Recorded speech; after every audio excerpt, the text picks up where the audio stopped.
यज्ञ कराए। बोले एक स्वयंभू नाम के मनु हैं, 3 उनकी कन्याएं हैं, 2 उनके पुत्र हैं। उनके पुत्र हैं प्रियव्रत और उत्तानपाद, और 3 उनकी कन्याएं आकुति, देवहूति, प्रसूति। इनके जो बीच वाली कन्या है ना देवहूति, हम उनके साथ आपका विवाह तय कराए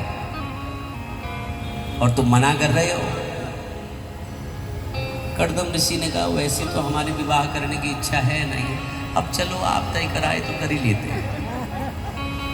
इच्छा तो नहीं है, लेकिन चलो आप अब तय कराए तो आपकी बात काट थोड़े सकते हैं प्रभु ना।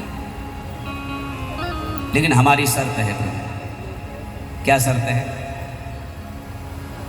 बोले एक पुत्र के होते ही हम वानप्रस्थी हो जाएंगे, घर को त्याग देंगे, गृहस्थ को त्याग करके वन में चले जाएंगे। और दूसरी शर्त यह है कि पुत्र रूप में आपको ही आना पड़ेगा। भगवान ने कहा तथास्तु। और जो ही भगवान जाने लगे, भगवान बोले हम जाएं।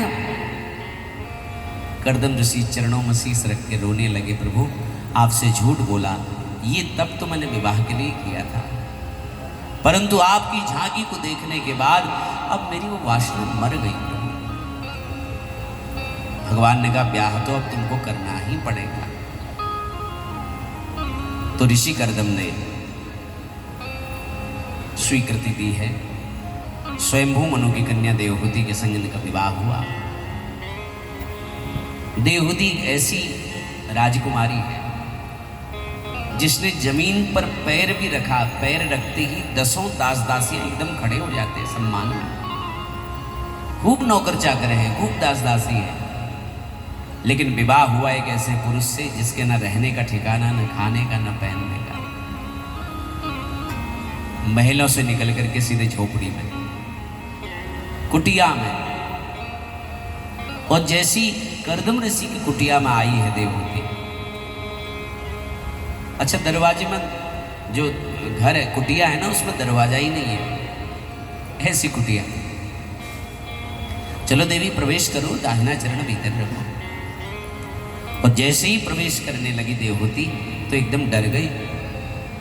क्या देखती है कि जमीन में छोटे छोटे बिल बने हुए हैं, कहीं से सांप निकल रहा है, कहीं से बिच्छू, कहीं से मेढक, कहीं से झिंगुर। ये क्या प्रभु जी, स्वामी ये क्या है? बोले ये इस घर को अपना ही समझते हैं ना देवी, इसलिए यही रहते हैं। ऊपर की ओर देखा तो छोटे छोटे घोंसले बने हैं, कहीं चिड़िया है तो कहीं कोयल है, सुंदर सुंदर पक्षी कलरव कर रहे हैं। ये क्या है? ये भी अपना ही समझते हैं। ऊपर पक्षी रहते हैं, नीचे ऐसे हिंसक जंतु रहते हैं, आप कहाँ रहते हो प्रभु? बोले वो कोने में जो 1.5 फुट का आसन है ना, वही मेरा निवास है। देवहूति की आंखों में आंसू आ गए कि कितना त्यागी है मेरा पति, और कैसा मेरा सौभाग्य कि मुझे इनकी सद्धर्मिणी बनने का मौका मिला। ऋषि कर्दम ने कहा देवी अब तुम जानो, ये कुटिया जाने, ये महल अब तुम्हारा है। हम थोड़ा भजन करने बैठ ले, थोड़ा भजन कर ले। बोले ठीक है स्वामी आप बैठिए। और जैसे ही भजन करने बैठे ऋषि कर्दम, तो ऋषि कर्दम की समाधि लग गई। और ये समाधि कितने साल तक लगी जानते हो? 40 वर्षों। कितना? ये है भारत का ऋषि, गृहस्थ है लेकिन उसमें आसक्त नहीं है। ये भारत की ऋषि परंपरा, इतनी श्रेष्ठ परंपरा,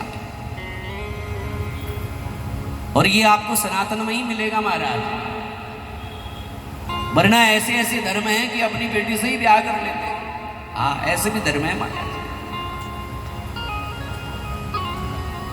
लेकिन धन्य है हमारा सनातन धर्म, धन्य है हमारी ऋषि परंपरा, है ना। गृहस्थ में है लेकिन आसक्त नहीं है गृहस्थ में। 40 वर्षों तक समाधि लगी है। और देवहूति ने कहा अब यही मेरा वैकुंठ है, यही मेरा सब कुछ है, यही मेरा स्वर्ग है। और देवहूति नित्य गीले कपड़े से ऋषि कर्दम के शरीर को पोंछ देती, उनको तिलक चंदन कर देती, उनको माला पहना देती, उनकी आरती कर लेती।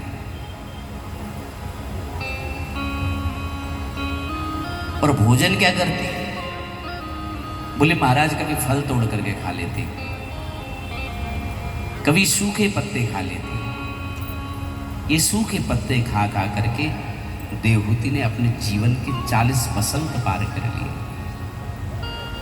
40 वर्ष निकाल दिए यूं ही। और 40 वर्षों बाद जब ऋषि कर्दम की समाधि खुली तो अपने सामने एक बूढ़ी स्त्री को पाया। बूढ़ी स्त्री को पाया तो पूछ लिया, देवी कौन हो तुम? बोले ये लोग हमारे पति हमसे हमारा ही परिचय पूछ रहे हैं। बोले याद करो महाराज, 40 वर्ष पहले स्वयं भूमनु की कन्या देवहूति से आपका विवाह हुआ था। हाँ हुआ तो था, वो देवहूति कहाँ गई? बोले स्वामी हम ही है देवहूति। अरे तुम तो बूढ़ी हो गई, इतने वर्षों से पिता के घर नहीं गई? बोले नहीं, ऐसे आप इतने गहन तप में, ऐसे में पिता के घर का सुख मेरे लिए नरक जैसा है। फिर तुमने भोजन क्या किया? बोले प्रभु कभी फल तोड़ करके खा लिए, कभी जल पी लिया, तो कभी सूखे पत्ते खा करके अपने जीवन का निर्वाह किया। ऋषि कर्दम के आंखों में आंसू आ गए, हृदय विदीर्ण हो गया कि तुष्टोह मध्य तव मान विमान दाया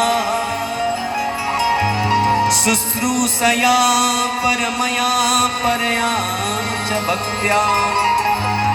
आंखों में आंसू हो गए। तुष्टोह मध्य तव मान विमान दाया, मैं तुमसे बड़ा प्रसन्न होते गई, तुमने मेरे लिए इतने कष्ट सहे, न पिता के घर का भी त्याग कर दिया,